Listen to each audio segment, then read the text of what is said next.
So think about the fundamental story we're always told about environmental regulation. Right, the whole, taming the corporate beast narrative. Exactly. It goes something like this. We're trying to put a leash on a monster. You pass a massive sweeping law. You pull that leash tight. You think you finally controlled the beast of industrial pollution. But then you look down and you realize the leash is made of pure gold. Oh.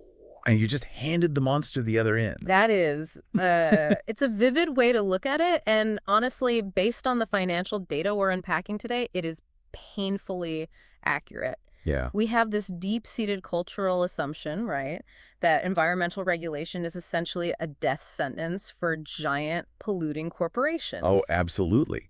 We picture regulators as the heroes, forcing the heavy hand of the state onto these corporate titans. Right, and we assume the polluters are the ones paying the ultimate price. Because that's the PR spin. I mean, global governments shout about carbon neutrality and net zero. We look at those headlines and think, hey, the system is working. But it's an illusion. It is.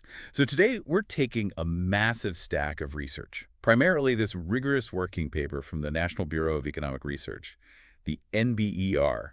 It's by economists James Bushnell, Howard Chong, and Erin Mansur.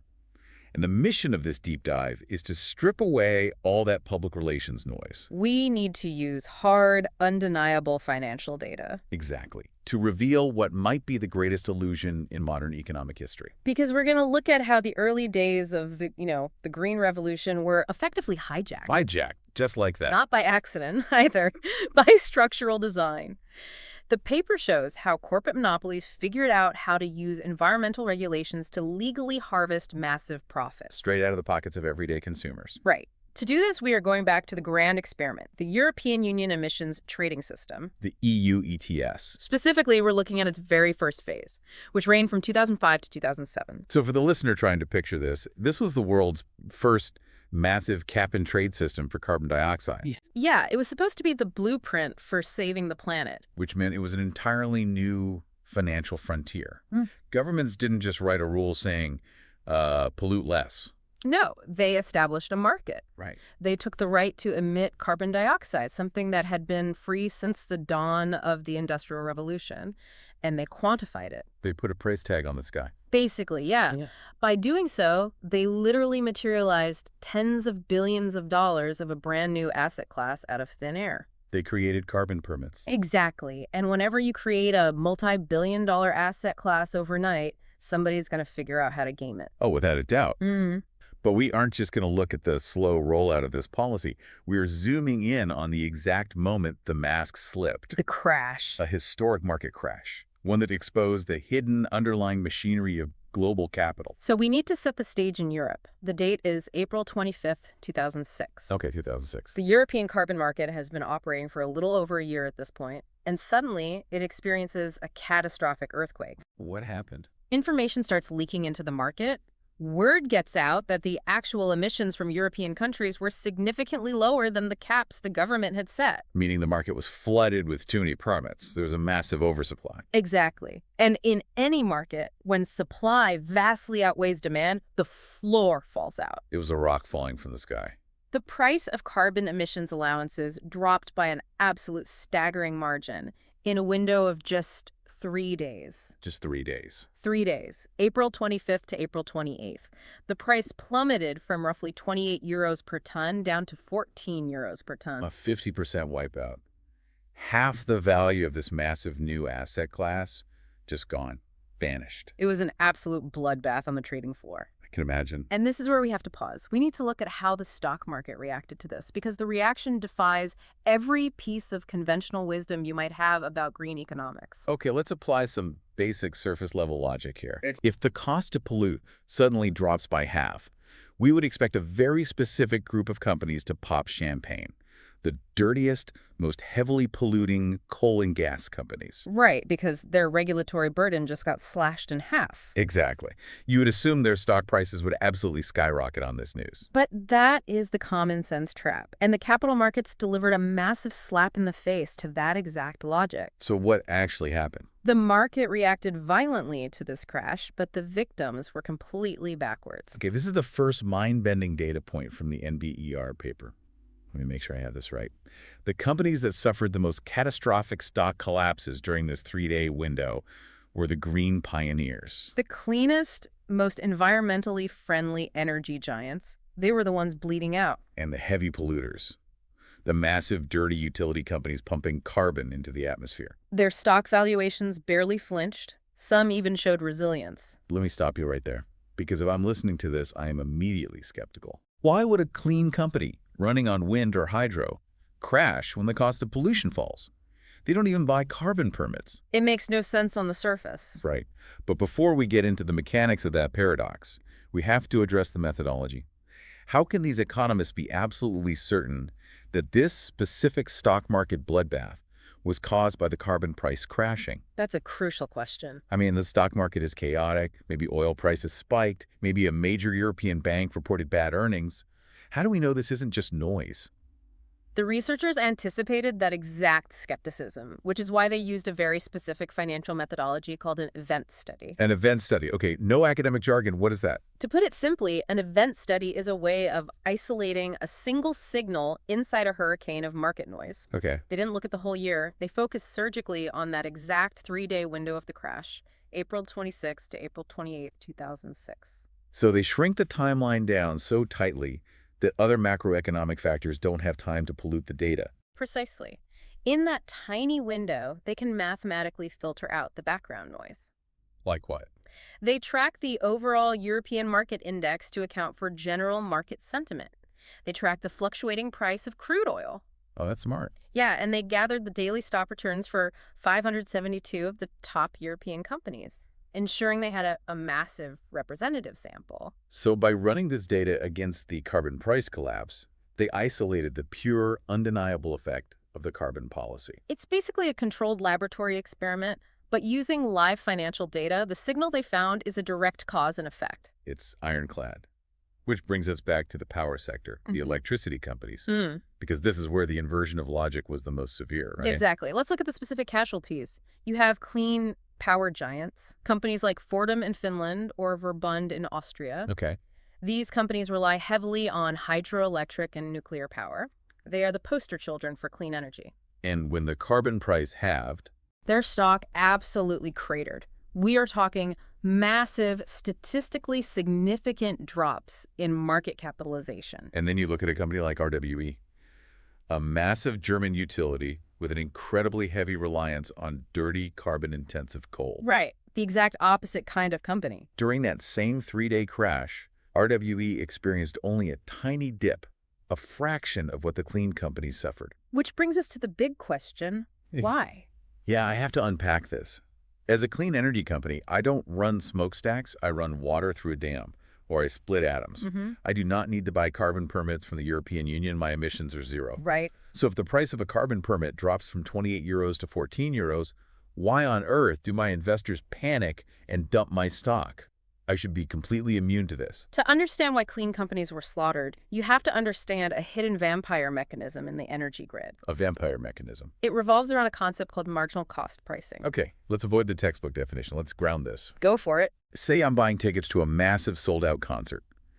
If I go to a ticket scalper outside the venue, the price I pay isn't based on what the ticket originally cost to print. No, of course not. It's based on what the last, most desperate buyer is willing to pay right at that moment. The guy who really wants to get in sets the market price for everyone else on the street. Is the energy grid similar to that? That is a brilliant analogy. Yes. Imagine the power grid of an entire country. A city needs a constantly fluctuating amount of power every minute of every day. Okay. To meet that demand efficiently, the grid operators start by buying power from the cheapest sources available.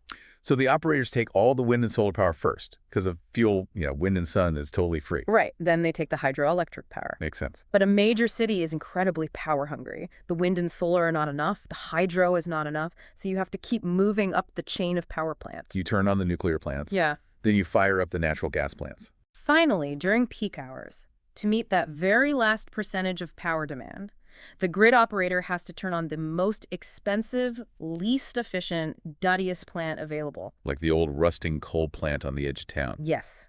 That dirty coal plant is what economists call on the margin. It is the last plant turned on to satisfy demand. Okay, I follow. And here is the brutal secret of the European electricity market, and really most deregulated electricity markets. What is it?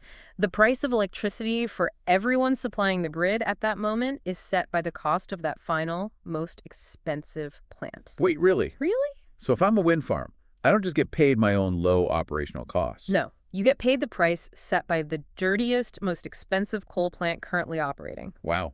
Okay, now the pieces are falling into place. Yeah. Introduced the massive new carbon tax in 2005. Let's do it. When carbon prices were sitting high at 28 euros a ton, those dirty coal plants suddenly had a massive new operating cost. They had to buy permits to cover their massive emissions. Exactly. So to keep operating without going bankrupt, what did the coal plants do? They raised their asking price for electricity. They factored the cost of the carbon permit directly into the price of their power. Which means the overall market price for electricity across the entire grid shoots up. Drastically. And this is the grand aha moment of the paper. Look at the clean plants, the hydro dams, the nuclear facilities. Did their operating costs go up when the carbon tax was introduced? Not a single cent. Water and uranium don't pay carbon taxes. Their costs stayed perfectly flat. But because the dirty coal plant pushed the wholesale market price of electricity into the stratosphere. The clean plants got to sell their electricity at that new artificially high price. Oh my God. They were capturing a massive green premium.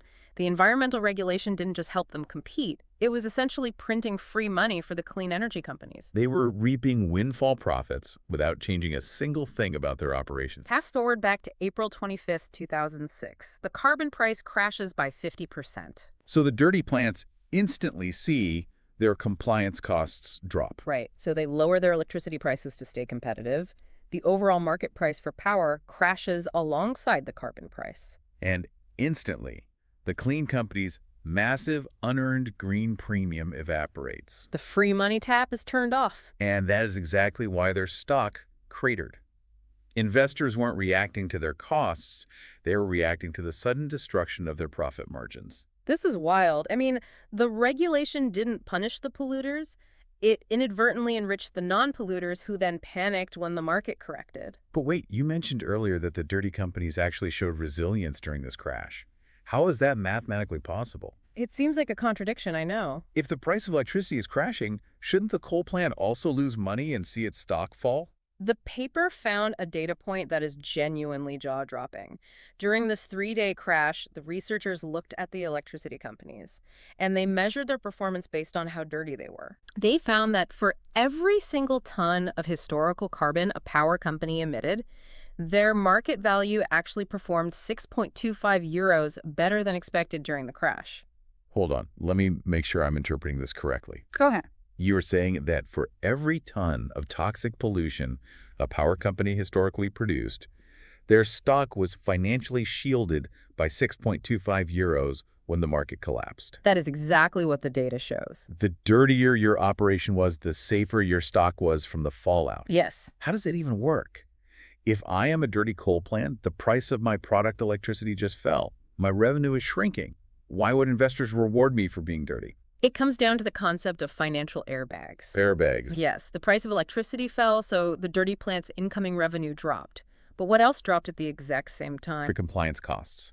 The price of the carbon permits they had to buy was cut in half. Exactly. The massive drop in their operating costs served to cushion the blow of the drop in revenue. It acted as an airbag. So the revenue loss from cheaper electricity was significantly offset by the money saved on cheaper pollution permits. And the clean plants had no airbag. Right. They only experienced the drop in revenue because their costs were already at zero. So when the power price fell, they took the financial hit directly to the chin, with nothing to soften the blow. This dynamic completely shatters the narrative we had at the time. It really does. And it brings up something that has always bothered me about the history of environmental policy. If you rewind to 2003 or 2004, before these regulations went into effect, Oh, the lobby. the corporate lobbyists for these giant European power companies were constantly on television. They were practically weeping in front of government committees, They talked about the crippling costs of going green. warning that cap and trade would bankrupt the industrial sector and destroy the economy. It was an incredibly effective piece of political theater. But to understand why it was theater, we just have to look at the basic math of corporate profit. Profit is simply your price multiplied by your volume minus your production costs. Right. And the lobbyists were screaming that their production costs were about to explode because of the new carbon tax. But what they conveniently left out of their public testimony was their strategy for dealing with those costs. They had no intention of letting it eat into their profit margins. None at all. They simply passed roughly 100% of those environmental costs directly onto the consumer. They just raised the rate on the public's electric bill to cover the carbon tax. So the massive polluting corporations ultimately paid nothing. The everyday consumer paid everything. But wait, if they passed the cost entirely onto the consumer, their profit margin should have remained exactly the same as before the regulation. True. But you said earlier they were harvesting massive profits. Where is the extra money coming from? This is where it gets much darker. They passed the costs onto the consumer, but simultaneously, they lobbied the government relentlessly, demanding free carbon permits to, quote, ease the painful transition to a green economy. Free permits. But the whole point of a cap-and-trade system is that it's a market. Right. You are supposed to auction off the right to pollute so that there's an economic penalty for carbon emissions. That is the textbook theory of cap and trade. But politics rarely follows the textbook. Clearly. In the first phase of the EU ETS, the politicians were so terrified of industry backlash that they caved. The permits were not auctioned off, they were handed out for free. Based on what metric? I mean, how do you decide who gets 1 million free permits and who gets 10? They used a system called grandfathering. Grandfathering. The regulators looked back at a historical baseline, how much carbon a specific company emitted in the years leading up to the regulation, and they gave out free permits based on that historical data. Let me do the cruel math on that. If I spent the 1990s investing in clean technology and reducing my emissions, I had a low historical baseline, so the government gave me almost no free permits. Correct. But if I ran the dirtiest, most inefficient, smoke-belching coal plant in the country, I had a massive historical baseline. So the government rewarded you by handing you millions of free permits. That is the perverse incentive of grandfathering. The dirtier you were in the past, the more free assets you were handed in 2005. Assets that had a market value of 28 euros a ton. Assets that you could instantly turn around and sell on the open market for cold, hard, liquid cash. It is the ultimate loophole. They charge the consumer for the cost of the carbon tax through higher electricity bills, while simultaneously taking the free carbon permits the government gave them and cashing them in. They were double-dipping on the regulation. The researchers analyzed the distribution of these free permits, and the correlation is staggering. What did they find? They found that the initial allocation of free quotas explained over 95% of the variation in the actual emissions of these companies. A 95% overlap. That is not a policy attempting to change behavior. That is a targeted delivery system to maintain the status quo. It wasn't a penalty for polluting. When you combine the free allocation with the ability to pass costs to consumers, the EU ETS Phase 1 became the largest free asset giveaway in industrial history. They handed historic polluters billions of euros in liquid wealth. They really did. Okay, that covers the electricity companies. They had the ultimate setup. They could pass the costs on, they got free permits, and they watched their revenues soar. But the energy grid is just one piece of the puzzle. Right. What about the heavy manufacturing sector? The non-power heavyweights, like cement factories, massive steel mills, and paper plants. They were also swept up in this carbon market. How did they fare during the April 2006 crash? The heavy manufacturers played a different game, and when the carbon price crashed, it backfired spectacularly. How so? Because of aggressive lobbying, these manufacturing sectors were often given massive surpluses of free quotas. When you say surplus, you mean the government gave them more carbon permits than they actually needed to cover their real-world pollution? Exactly. Many of these factories were emitting less carbon than their grandfathered baseline, so they were holding excess permits. Just hoarding them. To a cement or steel company, these surplus permits were not just regulatory compliance tools. They were pure, liquid financial assets. They hoarded them on their balance sheets like gold bars in a vault. They were treating the carbon market like a secondary revenue stream. Precisely. So when April 25th hits, and the price of a carbon permit is suddenly cut in half, what happens to that vault? Instantly, the wealth just evaporates. The assets on their balance sheet lose half their value overnight. And the stock market punished them for it ruthlessly. I bet. The researchers quantified this evaporation. They found that for the manufacturing companies holding excess quotas, every extra ton of free quota they held vaporized roughly 31.5 euros from their total market capitalization during the crash. 31.5 euros wiped out for every extra permit they held. That is a brutal haircut. It is. But wait, I want to check the math on this because something isn't lining up. The price of carbon dropped by about 14 euros per ton, right? From roughly 28 down to 14. Correct. And this first phase of the ETS system lasted for 3 years. Yes. So if a company's holding a surplus permit, and that permit loses 14 euros in value, and that dynamic impacts their balance sheet for the next 3 years of the program, I see where you're going. shouldn't their market value drop by a multiplier of 42? 14 euros times 3 years?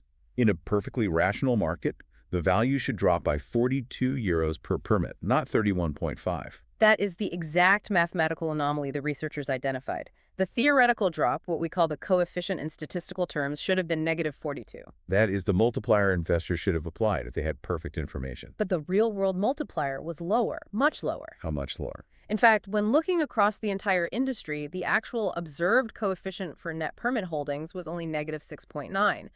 And statistically speaking, that number was so noisy it was barely considered significant. Why the massive disconnect?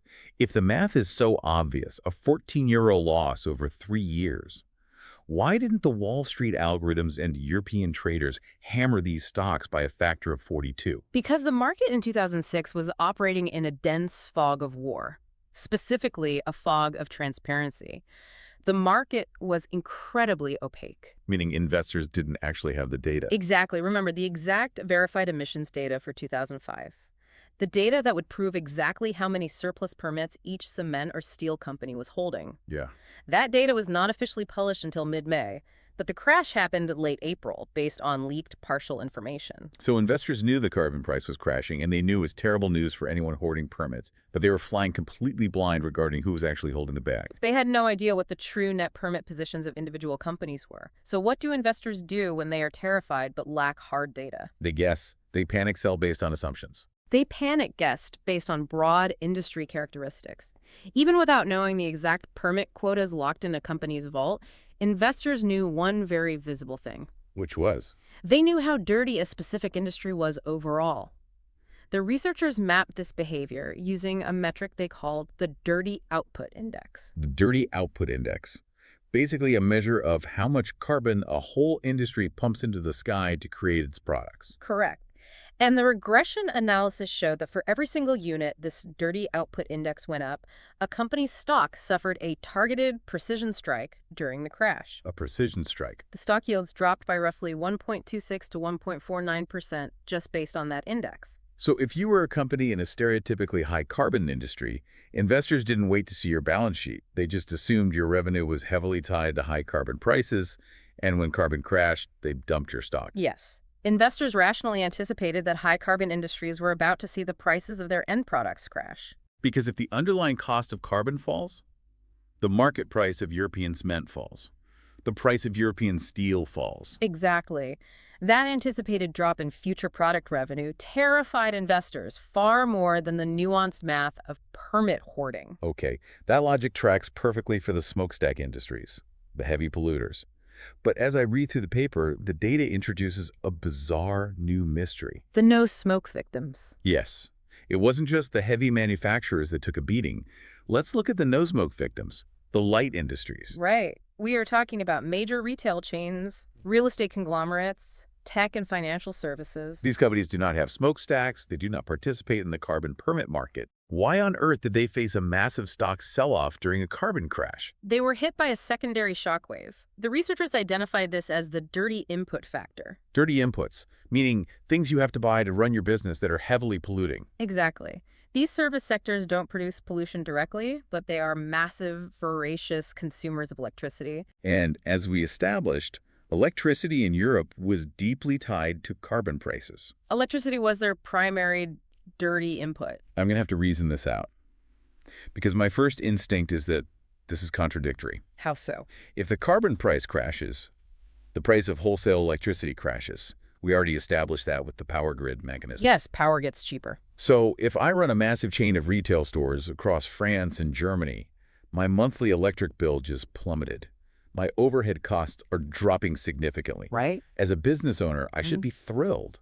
My profit margin should technically expand. Why would investors see my costs dropping and decide to sell my stock? Your initial logic is sound for monopoly, but it fails to account for brutal free market dynamics. Walk through the scenario again, but this time look at your competitors. Okay, I run a retail chain. My electricity costs just plummeted. Right. But the retail chain across the street also saw their electricity costs plummet. Yeah. The entire retail sector just got a massive simultaneous cost reduction. And what do investors assume happens when an entire hyper-competitive sector suddenly saves millions of euros in operating costs? Oh, they assume a price war is imminent. Exactly. Investors don't see savings. They see a race to the bottom. Right.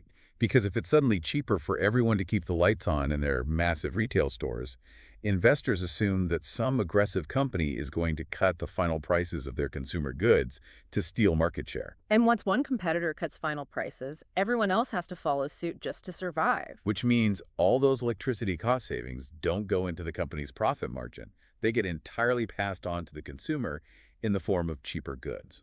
The investors anticipated that this brutal competition would compress future revenue across the entire retail sector. That anticipation triggered the sell-off. Yes, the carbon crash didn't just stay in the energy sector. The shockwave infected the broader economy. That is an incredible testament to how interconnected these markets are. A bureaucratic adjustment to a pollution permit causes a panic in commercial real estate and retail stocks because of anticipated electricity price wars. It all fundamentally boils down to one concept: pricing power. Who has the ability to eat a cost? And who has the power to pass it on to someone else? That is the ultimate question of this whole deep dive. Why can a massive utility company ruthlessly pass environmental costs onto consumers and harvest windfall profits, while a retail chain or a steel manufacturer is forced into a brutal price war that destroys their stock value? The Bushnell, Chong, and Mansur paper found the specific mechanism, and it might be the most revealing, cynical part of the entire analysis. Lay it on me. It is the invisible wall of international trade. Trade exposure. Yes. The ability to pass costs onto consumers is entirely dictated by international competition. Okay, let's create a scenario. Let's do it. You are a European steel manufacturer in 2005. The government hits you with a massive new carbon tax. Your instinct, as a capitalist, is to pass that cost onto the consumer by raising the price of your rolled steel. Naturally. I want to protect my margins. But you have high trade exposure. You compete directly with a steel firm operating in Asia or a firm in the United States. And in 2005, neither Asia nor the U.S. had a carbon tax. I see the trap. If you try to raise your prices to cover the European carbon tax, what does the European construction company do? They stop buying from you immediately. They just import the cheaper carbon tax-free steel from Asia. You would lose your entire customer base, so you cannot raise your prices. The invisible wall of international trade stops you cold.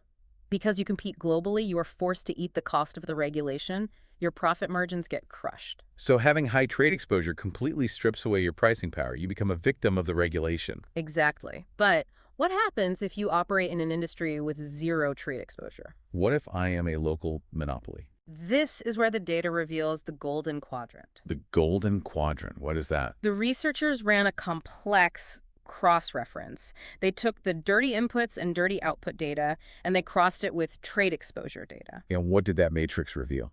It revealed the true winners and losers of environmental regulation. Okay. The companies that suffered the most devastating, statistically significant stock losses when the carbon tax crashed were highly dirty companies with absolutely zero international competition. Let me wrap my head around that. They suffered the most when the tax went away. Yes, because these locally insulated companies had absolute, unchecked pricing power. Think about a regional cement supplier. Cement is incredibly heavy and cheap by volume. You cannot economically import a foundation's worth of cement from China to Germany. The shipping costs would destroy you. You have to buy from the local guy. So the local cement guy or the regional utility company operates with a captive audience. And the data proves they used that captive audience ruthlessly. When the carbon tax was first introduced, these local monopolies used it as a golden excuse to artificially inflate their prices. They didn't just pass the cost on, they often overcompensated. They gorged on profits because no international competitor could undercut them. The environmental regulation was their golden goose. It gave them political cover to price gouge. They held the ultimate immunity idol, local pricing power. But when the carbon tax unexpectedly crashed by 50% on April 25th, The golden goose was slaughtered, their public excuse for charging sky-high prices vanished overnight. and the stock market instantly realized that these local monopolies were going to be forced to lower their prices. Their massive, artificially inflated profit margins were about to evaporate. That is why their stock was punished so severely. So the biggest losers from the collapse of the carbon market were the local monopolies who had successfully weaponized the carbon market against their own citizens. You're seeing the architecture of the system clearly now. It is stunning. It flips the entire narrative of corporate environmental resistance on its head. But, as host of this deep dive, it's my job to play the ultimate skeptic. Please do. We are building this entire grand theory of corporate profiteering on a 3-day window of stock market data in April 2006. Yes. 3 days of chaos on the trading floor. How do we know this wasn't just a temporary panic? A glitch where irrational traders overreacted, and then a week later everything went back to normal? Good economic science requires that exact level of extreme skepticism. And the researchers didn't just publish the 3-day data and walk away. What did they do? They ran a massive robustness check, which they called the big event window. Expanding the timeline? They expanded the analysis from 3 days to a full 30-day window. They started tracking the data 5 days before the crash to catch any early leaks, and they tracked it for 25 days after the crash. A full month of continuous trading data. If this was just a temporary, irrational panic, the stock prices should have smoothed out and reverted to their long-term means over the course of a month. And did they revert? No. The iron law of the data held firm. Over the entire 30-day period, the high-carbon sectors and the high-power use sectors, when controlling for trade exposure, still showed incredibly significant negative returns. So the financial effect of the carbon crash was real, and the market cemented it as a permanent downward valuation. It wasn't a glitch. Okay, the timeline is solid, but what about corporate debt? Detect. A lot of these heavy industries, utilities, steel mills, they carry massive amounts of debt to finance their infrastructure. Could this entire stock crash just be a weird reflection of how highly leveraged these companies are? Oh, I see. Like, when a market gets shocked, highly indebted companies always fall harder.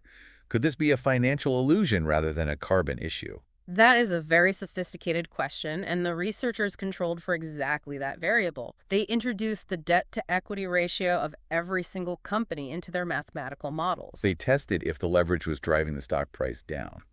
And the result? The carbon signal remained perfectly clear and statistically significant. The carbon price crash was directly attacking the company's real operating profits, not just exposing their debt liabilities. It had nothing to do with financial leverage. Right. The core business models of these dirty monopolies were fundamentally disrupted by the loss of the carbon tax. That is pretty bulletproof. But I have one more angle of attack. Bring it on. We are looking at European stocks. How do we know this wasn't just a global macroeconomic shock? What do you mean? Maybe there was a massive shift in global interest rates or a quiet banking crisis that happened during that exact week in April 2006, and it just happened to hit European heavy industry really hard. To rule that out, the researchers built what is effectively a control group, the American placebo. I love this concept. How did they test it? They took their exact same mathematical model, the exact same formulas for calculating dirty output, dirty inputs, and trade exposure, and they applied that entire model to the United States S&P 500 during that exact same week in April 2006. But the U.S. didn't have a carbon cap and trade market in 2006. Exactly. The U.S. was completely unexposed to the carbon policy shock. If there was some hidden global economic virus infecting the markets that week, it would show up in the American industrial data, too. What did the S&P 500 data show? Dead silence. Complete statistical insignificance across the board. The American stock market did not even blink at the variables that were destroying European stocks. Wow. So it wasn't a global macro event? The slaughter was a surgically precise, uniquely European phenomenon caused entirely by the carbon market. That is incredible detective work.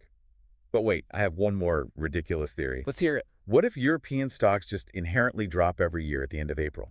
Maybe there is some weird systemic seasonal tax deadline in the EU, or a quarterly reporting quirk that consistently causes high-yield industrial stocks to take a dip at this exact time of year. The researchers thought of that too. They ran a counterfactual test, a time machine. A time machine test. They ran the exact same analytical regressions, looking at the exact same European companies, but they went back in time to April 2004. a full year before the EU carbon market even launched. Exactly. They looked at the exact same late April window, 2 years prior to the crash. If there was a seasonal quirk or a tax deadline causing this, the exact same negative returns would show up in the 2004 data. And what did the time machine reveal? Completely flat.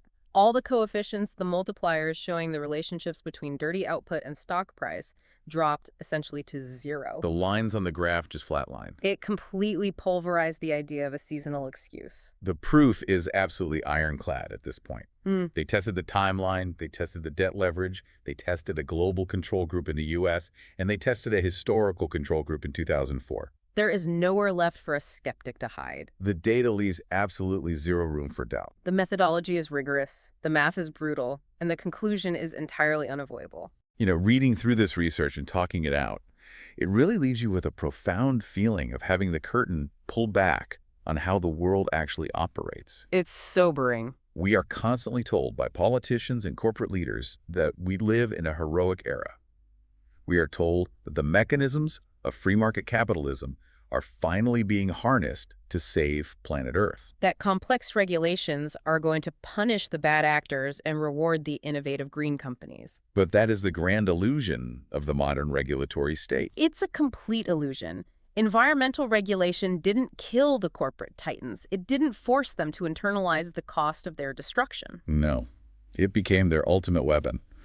The data from the 2006 crash shows us exactly what happened when this system was implemented. The regulations served to restrict competition.